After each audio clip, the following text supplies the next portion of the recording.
to start.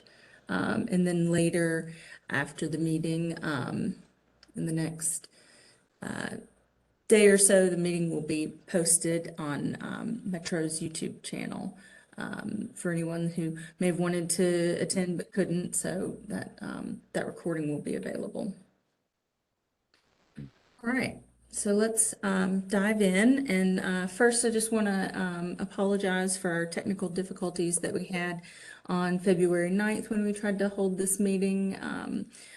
Sorry about that. I couldn't get into the system, and we kept you on for entirely too long trying to work it out. And I apologize, but thanks for bearing with us and rejoining if you had joined before. So we're here to talk about the traffic calming project for Cato Road, and this is our second meeting for this street to talk about.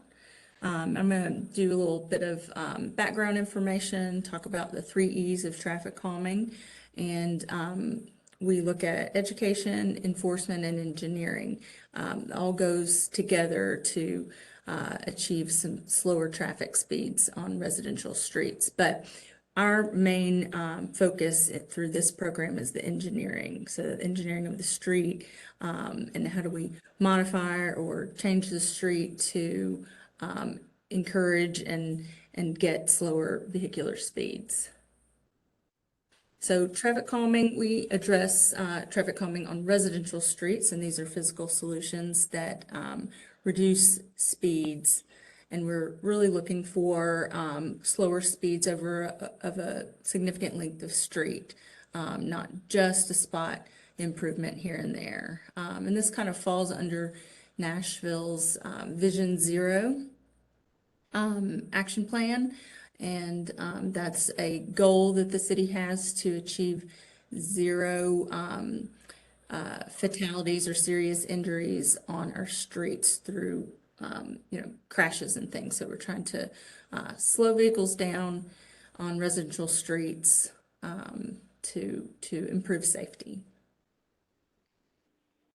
So we look at a street-by-street basis, not necessarily full neighborhood program. It's data-driven, so the program targets and focuses the funding that we have on streets that have demonstrated a need for traffic calming. So outside of traffic calming, there's a number of ways that you can reach Metro or NDOT. If you're not familiar with the hub, I highly recommend checking it out. That's a great place to report issues that you may be having, like a street light's out or a sign's been knocked down, potholes, things like that. Clogged gutter drains or storm drains. Those requests can go through the hub, and that is Metro's way of sorting the issue or the service need to the right department, and you get a confirmation number and feedback on when it's been resolved and how it's been resolved. So you can call 311 or go to hub.Nashville.gov. There's also an app you can download on your phone, and it's just real easy and a great way to get the services you need. A lot of times when we're in meetings, people ask about sidewalks and things, so we've identified here the walking and biking manager, Anna Dearman with NDOT, and so if you have questions about sidewalk needs, things like that, that would be a great contact. And then beautification, street cleanups and things like that. JD Lane is a good contact. So let's talk about the program flow and how this works, to give some background in case you're not familiar with how we got here, and we have a project on Cato. So this program it starts with an application. Residents can apply 2 times a year for traffic calming, and then what we do with the program is do the data collection and the analysis to identify the streets that have the greatest need for traffic calming and that qualify for traffic calming under types of streets and things like that. So we go through a process to prioritize and select approximately 25 streets every cycle. So that's 50 streets a year that we are selecting through this program for traffic calming. And then we work through some conceptual designs and have our first meeting with the street to organize the meeting time and date and everything with our contact who usually it's who applied for the traffic calming on that application, and also coordinate with the council member. So we had meeting number 1 back in October for Cato Road. From there, we do some refinement of the design after we've initially presented our concept, and then we put together a more detailed plan, some more measurements on the street, and then we come back and do meeting number 2 with the neighborhood representatives. And both of these meetings are advertised through meeting mailers that you probably got with access to this virtual meeting. And then what we're going to do tonight is go over the plan a little bit more and then outline the next steps in the program. And then we'll, in order for the project to move forward, it goes through a ballot process. If there's some physical measures that are installed in the street, we have a ballot to demonstrate that there's a desire from the residents and property owners along the street that they want the project to be installed. And then once the ballot is completed and if it's successful, we move into construction, which is ordering materials and installing the devices. So I'll talk more later in the presentation about the ballot and the timeline after that. So let's move into more about the background of how Cato was selected. So we have a large demand, as you can imagine, for traffic calming in Davidson County. And so when in the winter 2022 selection round, we had about 426 neighborhood streets requesting traffic calming, and so 24 projects were selected. And how did we narrow that down to those 24 or select those top tier ones? It's through a point system, and it's based on a 100-point maximum, and it's kind of split out into these 4 major categories as shown in this pie chart. But we measure the speed on the street, and we look at the speed versus the posted speed limit. And then we are also, and that's making up 50% of the score of when Cato was selected. And then we look at crash history as well as active transportation and neighborhood destinations. So that's, whether or not there are sidewalks on the street or are there bike lanes. And then the neighborhood destinations are proximities to schools or parks or libraries, places where you might expect people to want to walk from the residential street, or ride a bike or something like that. So those criteria add up to, the street gets a score in all 4 of these categories, and it's based on 100 points. So for Cato Road, and our section is from Ashland City Highway to the Gilmore Crossing Lane, the speed we measured was 42 miles per hour, and that's, we typically look at or talk about 85th percentile speed when, as traffic engineers, that's just a number and a metric that we look at oftentimes. So 42 miles per hour means that 85% of the traffic that was driving on Cato Road is going 42 miles per hour or below. And then 15% of the traffic that was measured was going above 42 miles per hour. And the posted speed limit is 25. And then we also measured the daily volume to be about 2,500 cars per day, and that's a two-way volume. And then just looking at the street characteristics, the measurements are about 21 feet wide, and it's got the white edge lines along the edge of the pavement, and then double yellow center line. And then, as you know, there's not any sidewalks on Cato Road. So it's pretty fast, a moderate amount of volume, and then just a lack of other facilities for non-motorized traffic. Here's a map of our section of Cato Road that we're talking about, between Ashland City Highway and the entrance to the Gilmore Crossing Road there. And this is a picture of what Cato Road looks like, not any paved shoulders or anything like that. So let's now talk about what we've recommended and proposed for traffic calming measures on Cato. So we are recommending speed cushions for Cato Road. These are modular rubber devices that are formed and drilled into the pavement. These devices are really effective, and also we use them quite a bit in this program. So these pictures are showing, just to give you some perspective of what they look like. They have the pavement markings on them that are reflective, so you see them at night. And we can, depending on the width of the street or the configuration of the street, we can put them in different configurations. Like on the left, we've got a set of 3 across, and then and that's based on the width of the street and so forth. And then on the right, this is a set of 2, 1 in each lane. And they're also paired with warning signs, say speed hum or speed cushion is what we typically use as shown in this picture. And these are really designed for around 20 to 25 mile per hour speed, which is the posted speed limit on Cato is 25.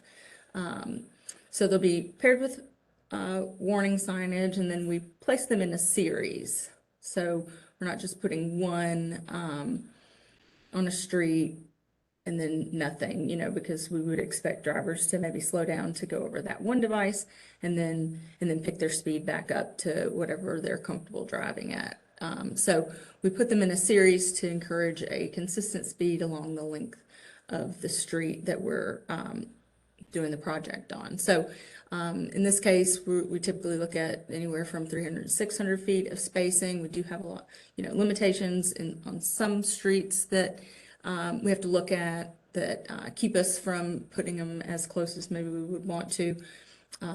Those things may be street intersections or driveways, as well as grade. We can't put them on steep grade and things like that. But in general, that's the spacing we're looking at when we put them in a series or trying to achieve. So on Cato Road, we're recommending cushions that look like these right here in this picture, which are 10.5 feet long. And they are 6 feet wide, so that's wide enough for a passenger vehicle to still have to drive over them, but they do have some gaps, as you can see, that can accommodate the emergency response vehicles that don't have as much impact and don't have to slow down as much to travel over them. So that's one reason why NDOT likes to use these devices, is because of the lesser impact to emergency response vehicles. And then as we place them and locate them on a street, we're avoiding driveways. So we're not looking to put these, at the back of someone's driveway. So you have to back over them or turn over them every time you come and go. So they're going to be placed enough away that you're that's not too much of a nuisance there. Here's some more images of these to give you a different perspective of what they look like, but these are, the picture on the right is a 10.5, both of these images are 10.5 feet long. So it gives kind of a, still effective, but not a super rough ride over them, if you will. And then you can see kind of how tall they are. They're 3 inches tall. And they're sloped on the approach, and then they have a flat section in the middle and sloped on the way down. So here's concept showing what approximate placement of where these would go on Cato Road. And this is similar to what was presented at our first meeting, but we'd have them on basically both sides of the school. And then at approximately 600-foot intervals along the length of the street. And each one, they'd be paired with some speed cushion warning signs like you see here.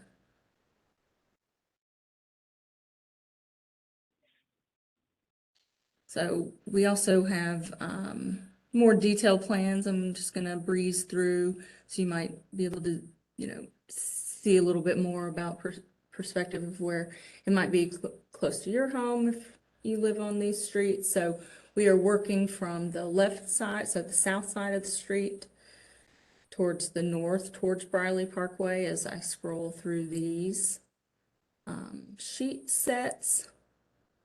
So this one here is kind of between the church and the school driveway.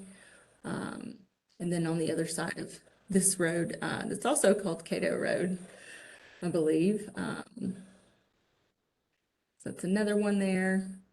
And these diamonds here are the warning signs, the yellow warning signs. And then moving along, this one is near the address 4330 Cato Road and 4329. We kind of label some of these addresses to give you some perspective there. Then another set at approximately 4360. And then another one as you approach the curve, really on both sides, but this one 4380 or near there. And then this one, it's about 53 feet west of the driveway of 4415. And you can see this one has a speed cushions ahead sign with the advisory speed plaque of 20 miles per hour. So this is a plan view just to show, so we've got the center line here. So you should see kind of how they're spaced along in the width of the pavement. We've got 21 feet wide of pavement. So they've got about 3 feet between them and 3 feet on each side. So I'll go into the balloting and then we can do questions, but I'll talk about the ballot and how that works. So in order for this to be a project to be successful, a ballot has to be done, and the success is if a 66% majority of property owners that respond to the ballot vote yes or in favor of the project. So if we have 66 of the voters in favor or more than 66%, then the project would move forward. So eligible properties are those that abut the affected right of way. So those that have a property edge along Cato Road. And I'll show a picture of those in a second. So what we do is we send the ballot cards out. They're similar to the ones you should have received for this meeting notice. It has a QR code with access to the ballot, the online ballot, and you would just fill in that and answer that you're in favor or not. It asks questions like your address and things like that, but also the ballot cards will have a unique ID on the bottom of the card that you will plug in as you vote online. The QR code will also give you access to the plans that will be posted online. So, if you haven't come to the meeting and haven't seen the plans, that's okay. If you want to vote and you want to review the plans before before you vote yes or no, then those are available. So yeah, you can, someone can vote yes or can vote no. It's not just vote if you want it or something. So that way we have a good idea of there being favor for the project. The balloting period is 6 weeks, so we have a finite window, plenty of time for people to talk to your neighbors, get people to vote, things like that, without it dragging on for a long time. So that way we have we can get an answer about whether the project's moving forward and then get it going. I think that's it. So the postcards come through the mail and we send those out. So these pictures, the top one is just kind of showing what the ballot cards look like. Again, very similar to the meeting notice cards that were sent about this meeting. And there's also on the card, there's also information about, if someone receives it and they want to vote, or but they don't have access to internet or not able to do that, there's a phone number on the card, and it actually goes directly to the program manager, Gil Thomas, who's very helpful, and he will guide someone through the process of voting. So, they can give him their unique ID and he can help in that way. So that we don't want anyone to feel like they can't participate in this voting process. So, and then on the bottom is just kind of a snapshot of what it looks like on the form online to vote. So this is the zone that are the eligible voters for Cato Road. So the ballot cards would go out to these 31 eligible properties. They're just the ballots go to residential property owners. So not, if there's like these townhomes down here, they're not going to be getting the postcards because I don't think they've been fully completed yet. So it's just residential properties that are that people are living in, I guess. But like the school doesn't necessarily get a vote. So I know that it's picked up here in this image, but that's just the way we pull the addresses. It's this tool that Metro has. So, but that's the zone. And then next steps would be, if we're ready to move forward after this meeting,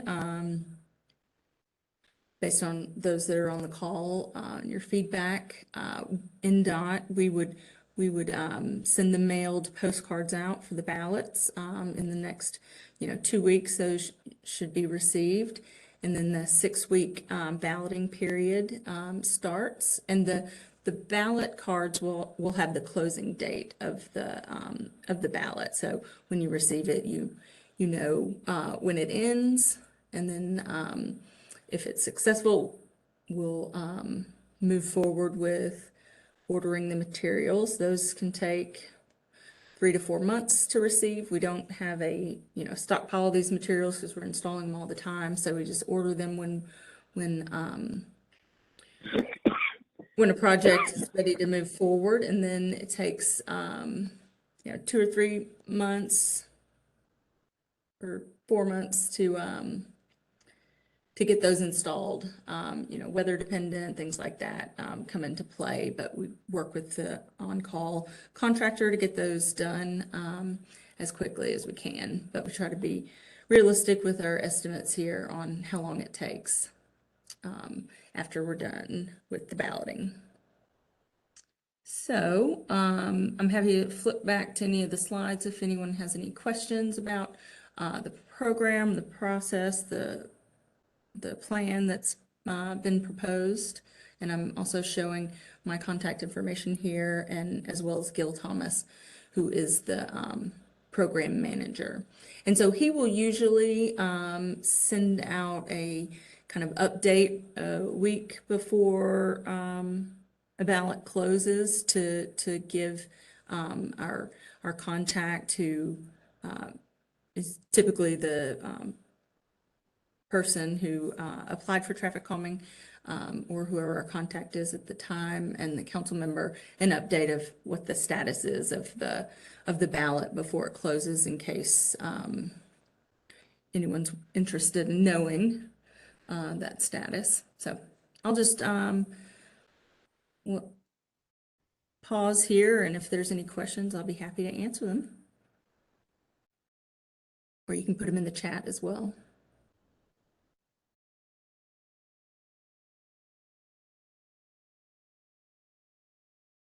I'll flip back to the overall view. So I'm not hearing any questions. Does that mean we, those of you on the call, like the plan as presented? You want to move forward? I have a question. Say these traffic calming pads get put into place. Is there a way to gauge their effectiveness after they've been in place for a while to see if if it really is slowing down traffic? Sure, we can, collect some data after the fact. We do that on occasion. We don't do it on every project because we are finding that they are effective. But yes, if that's a concern of the neighborhood or the property owners along the street, it can be done.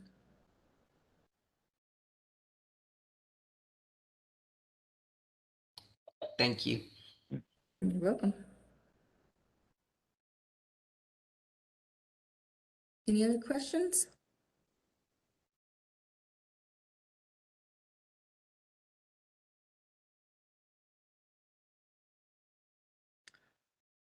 I don't hear any. So I think our next steps would be to put together our ballot cards and get those sent out so that voting can begin. And just to reiterate, the ballot vote is 66% of the voters need to be in favor of the project.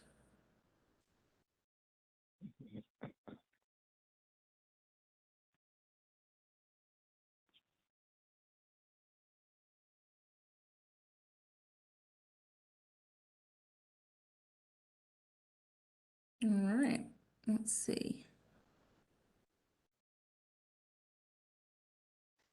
Well, if no one has any more questions, we can kind of wrap this up, I guess, because I know we took a lot of your time before when we tried this meeting the first time. So I don't want to keep anybody on if there's no other questions. We can wrap up. We appreciate you logging on and listening and talking to your neighbors and telling them about the project and asking them to vote. The ballot cards go to the property owner addresses for the properties along the length of the street. So they should get them if you are, trying to get out the vote or talking to your neighbors about voting and they don't, they can't find their card, they forgot to vote, it's lost, whatever that case may be, you can or they can reach out to Gil, and he'll help with that process if that's needed. So, all right.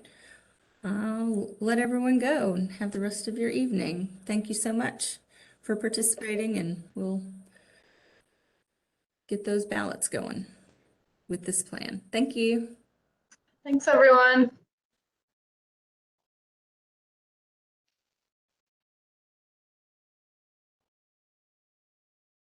Thanks, Liz. Sure.